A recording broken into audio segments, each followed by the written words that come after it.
Hello students, आज की इस वीडियो में हम चैप्टर 4 का पेज नंबर 57 कर रहे हैं और इसमें है पैटर्न के बारे में। हिस्से बनाने हैं, हिस्सों को हमने अलग अलग पैटर्न में दिखाना है। मींस जैसे ए ग्रिड दिया गया है, इसमें कलर किया है इसके कुछ हिस्सों को, इस वर्ग के इस ग्रिड के कुछ हिस्सों को कलर किया है और जो कलर है वो एक लगातार नहीं किया है, उसमें कोई डिजाइन पर बनाया गया है। तो वो जो हिस्सों को कलर करना है लेकिन किसी पैटर्न को बताना है साथ में वहां पर। तो यहां पर बोला जा रहा है BCD ग्रिड के कुछ खानों को रंग कर अलग अलग पैटर्न बनाओ। तुमने ग्रिड का कितना हिस्सा रंगा है, ग्रिड का कितना हिस्सा सफेद रहा, लिखो। पहले तो हमें जैसे ए ग्रिड को उन्होंने किसी पैटर्न में कलर किया है, बी ग्रिड और ग्रिड सी और ग्रिड डी को भी हमने इस तरह से किसी भी कलर से अलग अलग डिफरेंट कलर्स लेकर करना है। फिर हमें जैसे इन्होंने एक पैटर्न बनाया है, कोई डिजाइन बनाया है, वहां हमने कोई अलग डिजाइन बनाना है बी में, सी में कोई अलग कलर से अलग डिजाइन बनाना है, देन डी में भी किसी अलग कलर से अलग डिजाइन बनाना है। डिजाइन बनाने के बाद हमें बताना है कि जैसे इन्होंने ए ग्रिड में हमें बताया है कि 8/16 भाग नीला है और 8/16 ही भाग यहाँ सफेद है। तो हमने भी जितना हिस्सा इस ग्रिड का कलर किया होगा तो हमने लिखना है कि इतना हिस्सा हमने कलर किया है और बाकी का बचा हुआ इतना हिस्सा जो है वो सफेद है। अब यहाँ पर देख लेते हैं कि इन्होंने कैसे लिखा है कि 8/16 भाग जो है वो नीला है। पहले नीचे वाला अंक देखते हैं तो उसका अर्थ होता है कि कुल इतने हिस्से हैं वहां पर। तो इस ग्रिड में कितने वर्ग हैं? 1 2 3 4 5 6 7 8 9 10 11 12 13 14 15 16। तो इस जो ग्रिड है हमारे पास, इसमें 16 पार्ट्स हैं, तो इसलिए यहां पर लिखा गया है 16। उसके बाद देखेंगे ये नीला भाग शो कर रहा है, तो नीले बॉक्सेस को हम गिनेंगे। 1 2 3 4 5 6 7 8 है, इसलिए यहाँ पर 8 लिखा गया है। तो इसका अर्थ है कि जब भी हमने भाग निकालना है, जो भी हमने रंग किया होगा उसका, तो सबसे पहले लाइन लगाएंगे और उसके नीचे लिखेंगे कुल भाग और उसके ऊपर लिखेंगे जितने भागों में हमने वो वाला रंग किया है। जैसे यहाँ नीला किया तो हमने नीले वाले गिने। उसके बाद सफेद पूछा गया कि कितने सफेद रहेंगे। फिर से नीचे तो टोटल आएंगे, तो टोटल हमने गिन लिए हैं 16 है। उसके बाद देखेंगे कि सफेद बॉक्स कितने बचे हैं यहाँ पर। 1 2 3 4 5 6 7 8, तो यहाँ पर भी 8 बचे हैं। तो 8/16 8/16 सफेद भाग है हमारे पास। तो नेक्स्ट करते हैं इसी के अकॉर्डिंग बी ग्रिड में। तो हम यहाँ ऑरेंज कलर कर रहे हैं और अपनी मर्जी से कोई भी पैटर्न हम यहाँ पर बनाएंगे। तो सबसे पहले हमने स्ट्रेट ये वाली लाइन ली है, उसके बाद इसी तरह से हम स्ट्रेट नीचे को ले लेते हैं सारे वर्ग, और फिर यहाँ से यहाँ, और फिर हम इसके चारों ओर को कवर कर लेते हैं। अब हमें बताना है कि हमने इस ग्रिड में ऑरेंज कलर से, संतरी रंग से कितना हिस्सा रंगा है। तो उसके लिए हमें क्या करना पड़ेगा? सबसे पहले हमें गिनने होंगे टोटल नंबर ऑफ बॉक्सेस जो इस ग्रिड के अंदर हैं। सबसे पहले एक लाइन लगाएंगे और गिनेंगे 1 2 3 4 5 6 7 8 9 10 11 12। तो ये तो ऑरेंज कलर वाले हमने गिन लिए 12 है, लेकिन टोटल कितने थे? 13 14 15 16। 16 हमारे पास टोटल आ रहे हैं और ऊपर हमने गिन लिए थे कि वो 12 थे। तो ये 12/16 जो है, 12/16 भाग जो है वो है संतरी कलर से हमने जो रंगा है। और इसी तरह अब हमें निकालना है सफेद भाग। तो सफेद भाग निकालने के लिए फिर से लाइन और नीचे कुल वर्ग 16 और ऊपर लिखेंगे सफेद वर्ग 1 2 3 4। तो 4/16 जो भाग है वो हमारा सफेद रहा इस ग्रिड में।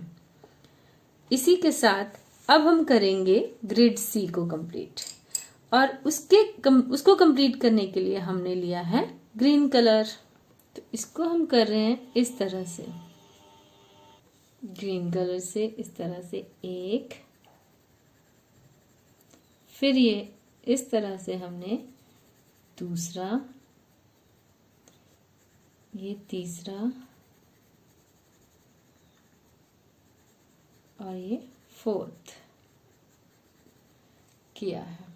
उसके बाद हमने इसका ये वाला हिस्सा लिया और फिर हमने ये वाला हिस्सा भी ले लिया। इस तरह से हमने ये ग्रिड अपना कंप्लीट किया है। अब हमें बताना है कि हमने कितना भाग हरे रंग से भरा। तो हरा रंग पहले दिखाना है, तो यहाँ हरा लिख लिया। कुल इसके वर्ग भी हमारे पास 16 है, इसलिए नीचे 16 लिख लिए। अब हमें हरा भाग दिखाना है, तो हरे वर्गों को हम गिन लेंगे, 1 2 3 4 5 6। तो ये आ रहा है 6/16 भाग।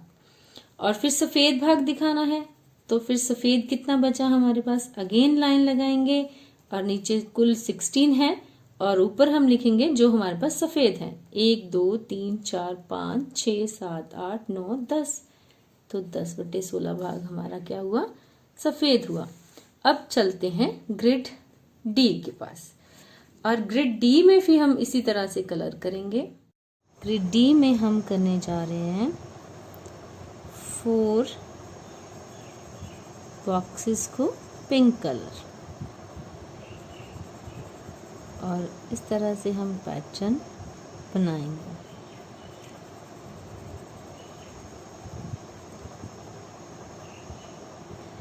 तो इस तरह से यहाँ हमने किया 4 में पिंक कलर, 1 2 3 4। तो इसमें कैसे लिखेंगे, अगेन कुल 16 नीचे आ जाएंगे। पिंक कलर हमने किया, गुलाबी कलर किया 4 बॉक्सेस में, तो 4 ऊपर आ जाएंगे और ये दर्शा रहा है गुलाबी रंग के भाग को। और फिर आ जाएगी सफ़ेद रंग के भाग की बारी, तो अगेन नीचे हमारे पास 16 नहीं आएंगे और सफ़ेद हिस्सों को हम गिन लेंगे। वैसे भी हमें कुल पता है 16 है, 4 को हमने गुलाबी कर दिया, तो बचे कितने, 12 ही हमारे पास वाइट होंगे। तो 12/16 जो है वो सफ़ेद होंगे हिस्से। अब यहाँ पूछा गया है प्रश्न 2, ग्रिड ए को फिर से देखो, क्या ग्रिड में भरा हुआ रंग क भाग 1/2 नीला 1/2 सफ़ेद है। ख बोल रहा है कि 2/4 नीला 2/4 सफ़ेद है। ग में बताया जा रहा है 3/8 नीला 5/8 सफ़ेद है। और घ में बताया जा रहा है 4/8 भाग नीला और 4/8 भाग सफ़ेद है। तो अब हम देखेंगे कि इनमें से कौन सा ठीक है। तो ये है हमारे पास ग्रिड ए, और ग्रिड ए में है 8/16 भाग नीला और 8/16 ही भाग है सफ़ेद।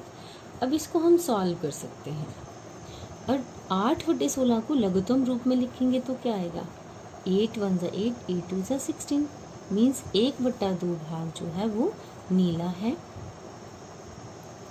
और फिर से 8 1 8 8 2 16, 1/2 भाग ही सफ़ेद है। अब हमें बताना है कि इनमें दिए हुए कौन से, तो यहाँ देखने से कि क भाग तो सही है, जब इसको हमने लघुत्तम में लिखा तो 1/2 नीला और 1/2 सफ़ेद हिस्सा आया। और ख को देखते हैं, अब यहाँ 2/4 नीला और 2/4 सफ़ेद है।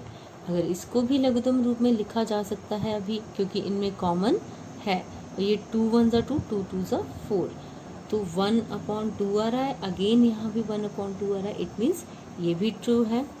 और यहाँ पर देखिए 3/8 और 5/8। अब ये आपस में किसी भी कॉमन पहाड़े में नहीं आता है, इनमें से कोई भी नंबर, और ये नहीं कटेंगे, तो ये तो हमारा उत्तर नहीं हो सकता। और लास्ट वन है 4/8 नीला भाग है, 4/8 भाग सफ़ेद है, तो ये भी उसके ही तुल्य भिन्न है, क्योंकि इसको लघुत्तम रूप में लिखेंगे तब भी उत्तर हमारे पास 1/2 ही आएगा। 4 1 ज़ा 4, 4 2 ज़ा 8, ये भी सही है। तो इसमें से कौन सा गलत है? ये वाला भाग जो है वो गलत है।